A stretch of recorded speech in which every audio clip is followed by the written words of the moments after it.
In this episode, we do our best to keep opinions at bay and talk about the real, actionable things you need to be aware of when it comes to your student loans and who just won the election. Let's get started.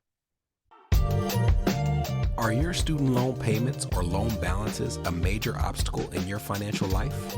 Then tune in and let's escape student loan debt. Hello, my name is Brenton Harrison of Escape Student Loan Debt and your host for the Escape Student Loan Debt podcast.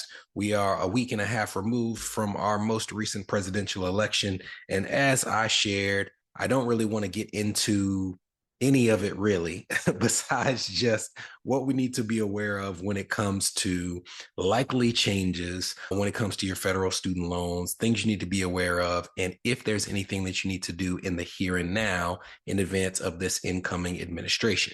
And even some of the things that we talk about now will be speculative, but I'm going to do my best to basically say, hey, there's a whole bunch of stuff that could happen, but based on what we know, here are the things that are definitely likely to happen, and here's how you act accordingly. So when you see our next president talking about doing away with the Department of Education and all that, that's not going to be in this episode. We're going to talk about the things that we actually do know.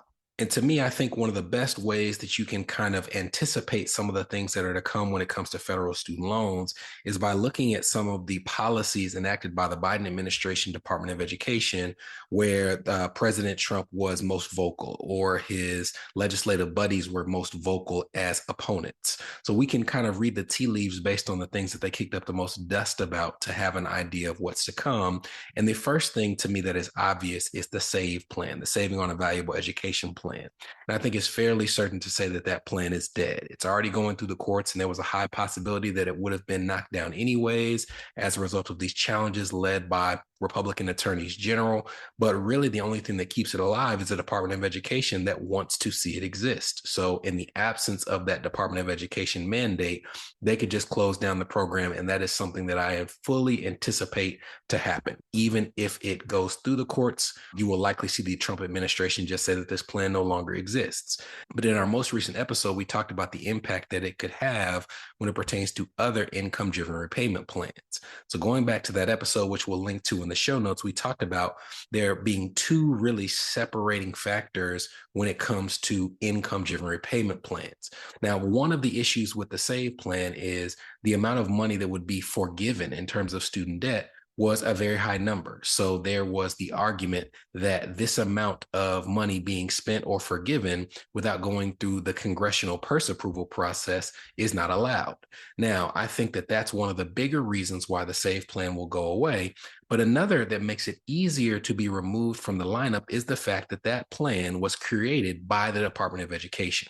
And under those two camps of IDR plans, we have one plan called the Income-Based Repayment Plan that was created from an act of Congress. And there are two versions of that plan, the old Income-Based Repayment Plan and the new Income-Based Repayment Plan.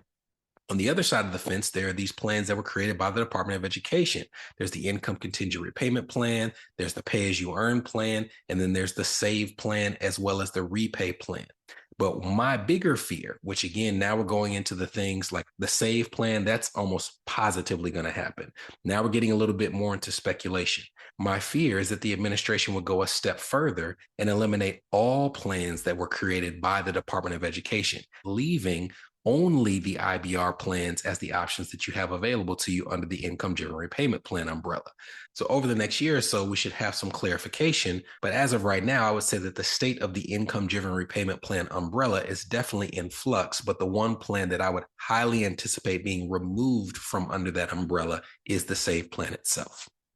Next up, we have the income recertification deadline for federal student loan borrowers. And for this, we need to go to the Department of Education so that we can have a refresh of the current guidelines as it pertains to when you recertify your income.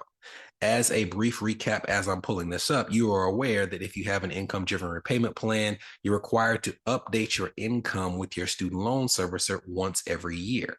And that one time per year is actually called your IDR plan anniversary.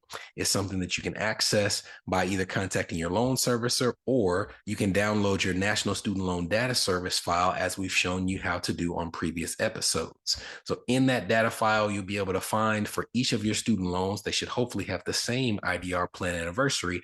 But whatever date it's listed, that's the time per year that you have to refresh, recertify your income so that your payment for the upcoming 12 months can be calculated.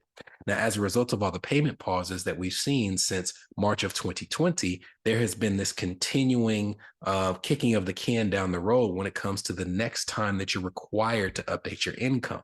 And as a result, as we've discussed, there are people that we work with who have federal student loans who are paying for a payment plan that's based on their income, quote unquote, but is technically being calculated off of something that they earned in 2018 or 2019.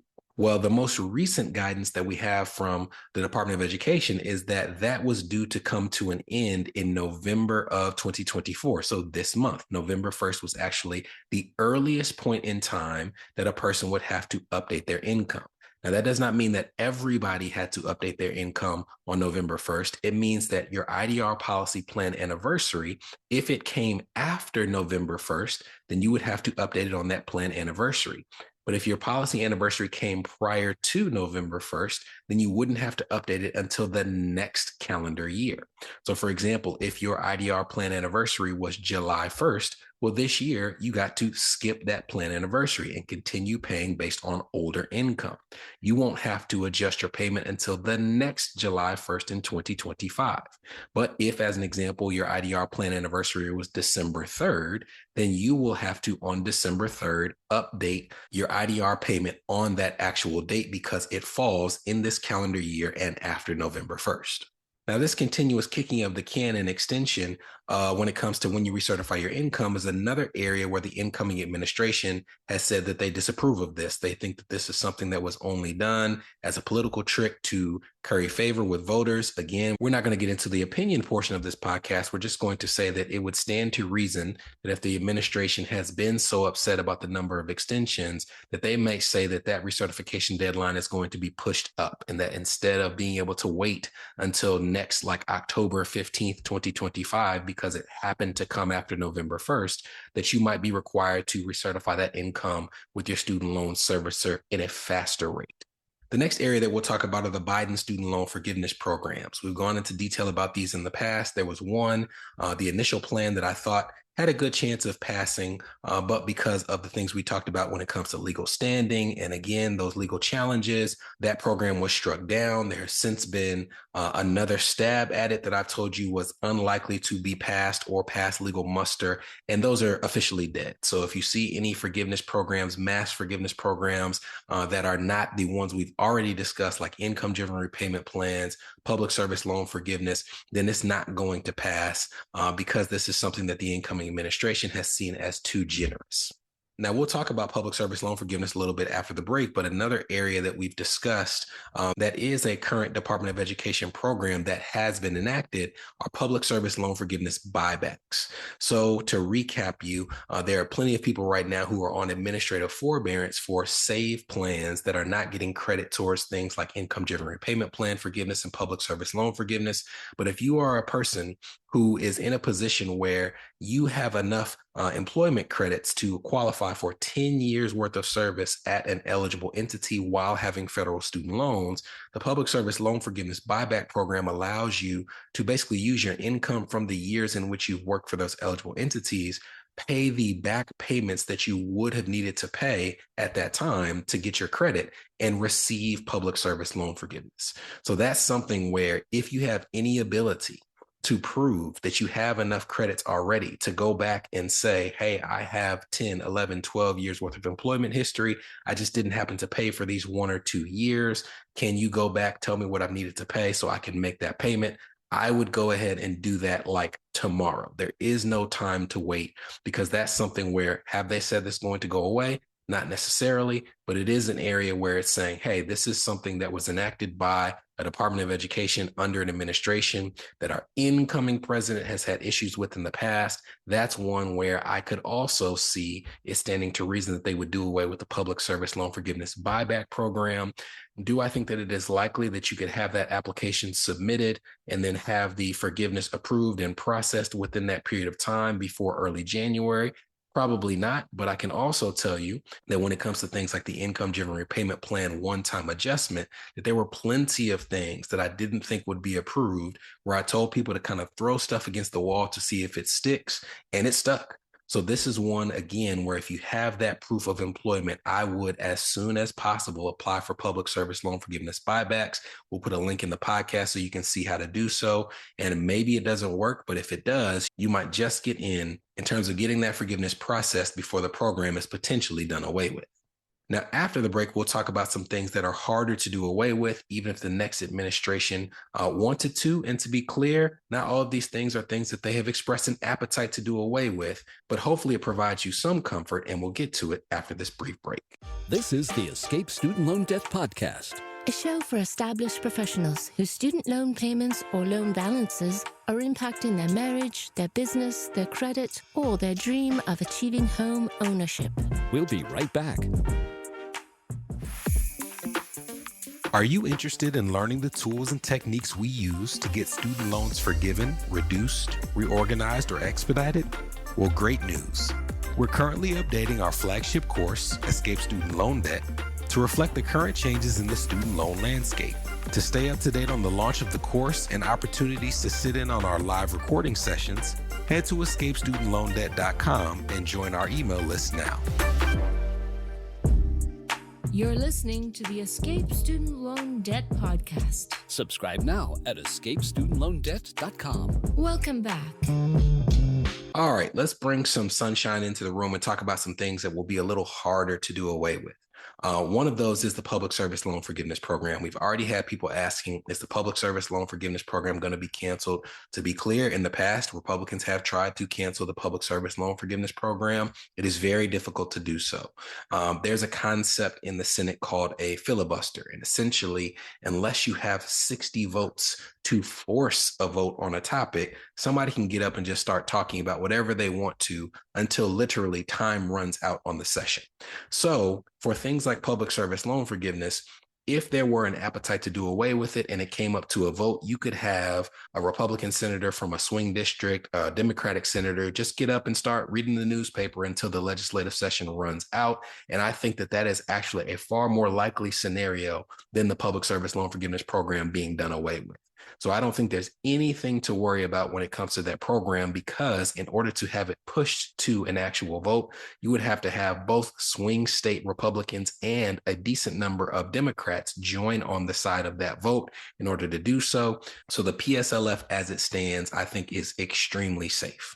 Now, when it comes to programs under the income-driven repayment plan umbrella, I would also say that the income-based repayment plan is safe for the same reason. If they were to do away with all of the other IDR plans and there were no options for a person who owes $200, $300, $400, $500, we know people who owe $600,000 in federal student loan debt, and now there would potentially be nothing for them to pay on except for a graduated plan or a standard plan. I think that would also be something that would be hard to pass with a 60-vote majority in the Senate. We've also had people talk to us about the one-time account adjustments for income-driven repayment and public service loan forgiveness. This is not as much an issue of there being a majority to do away with these rules. It's the fact that most of the work is already done, and it's one of those things that's so complicated that it would be almost impossible to unscramble the egg. We have shown you what it looks like for just a single data file for a borrower trying to keep track of their payments when they have their credit histories for income-driven repayment, public service loan forgiveness.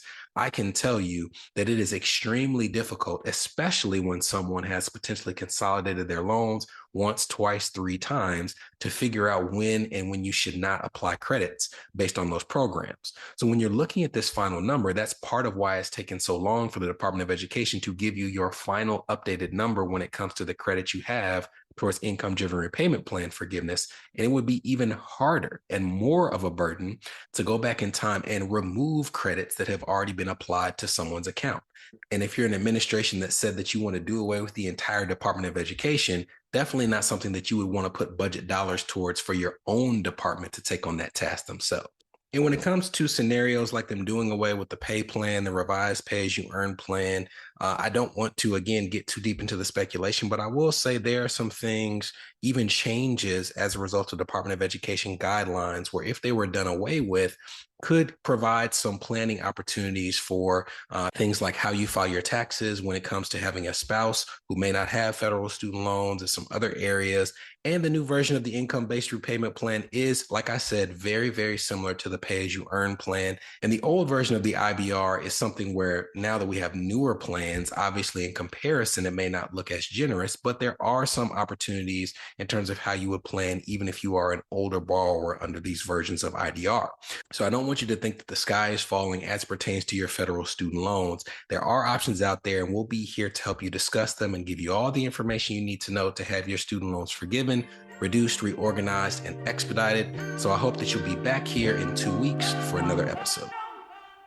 From Escape Student Loan Debt, this was the Escape Student Loan Debt Podcast, a show for established professionals whose student loan payments or loan balances are impacting their marriage, their business, their credit, or their dream of achieving homeownership.